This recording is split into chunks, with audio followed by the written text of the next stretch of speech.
ஸ்ரீ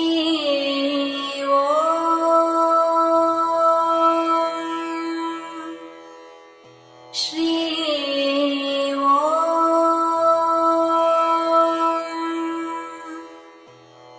ஸ்ரீ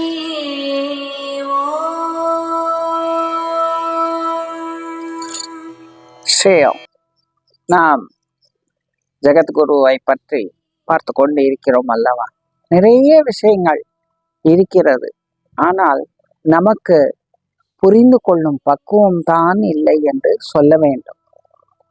நாம் யாரை பார்த்தாலும் ஓடிவிடுகிறோம் குரு குரு என்று.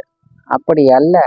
ஜெகத்குருவை பார்த்தால் இவர்தான் ஜெகத்குரு என்று அவருடன் இருந்து புரிந்து கொண்ட பின் அவரை விடாமல் காலை கட்டியாக பற்றி கொண்டால் நமக்கு நல்ல கதி, அதாவது முக்தி நிலையும் நமக்கு வைகுண்ட பிராப்தியும் ஏற்படும் என்பதுதான் இங்கே தெளிவாக கூறுகிறேன். புரிந்து கொள்ள வேண்டுமே அன்றே புரியாமல் செல்லக்கூடாது.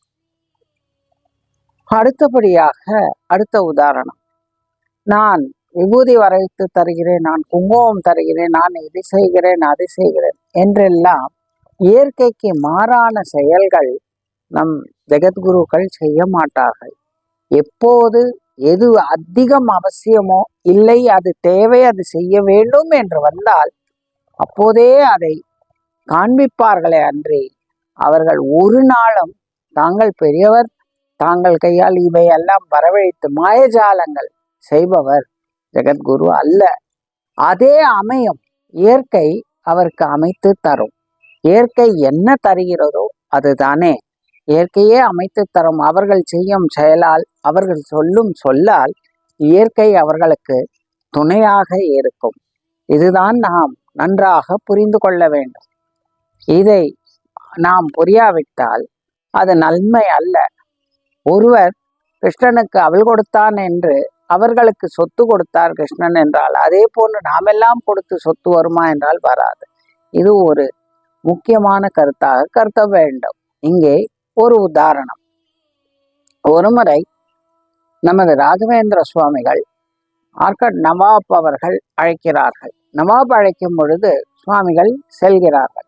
இவர் சாமியா, இவர் உண்மையானவரா, இவர் எப்படிப்பட்டவர் என்று தெரிந்து கொள்வதற்காக அவர் என்ன செய்கிறார், மாம்சங்களை வைத்து தட்டில், அழகான ஒரு தங்கத்தட்டில் எல்லாவித மாம்சங்களையும் வைத்து நன்றாக மூடிவிட்டு எடுத்துக்கொண்டு வருகிறார்.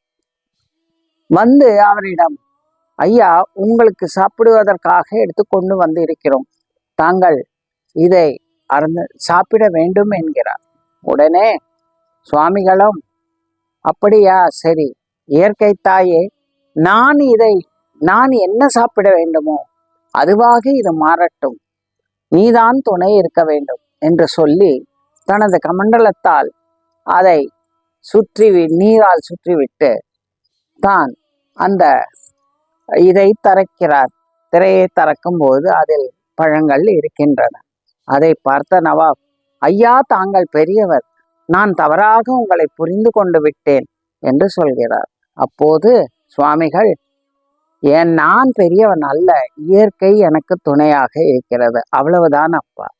இதிலிருந்து நாம் தெரிந்து கொள்ள வேண்டியது என்ன? இயற்கை நமக்கு, அதாவது ஜெகத்குருவிற்கு எப்போதும் துணையாக இருக்கும். எப்போது தேவையோ அப்போது அந்த இயற்கை அவர்களுக்கு உதவுகிறதே தவிர எந்த மாயஜாலங்களும் அவர்கள் செய்வதில்லை. ஸ்ரீயோம்.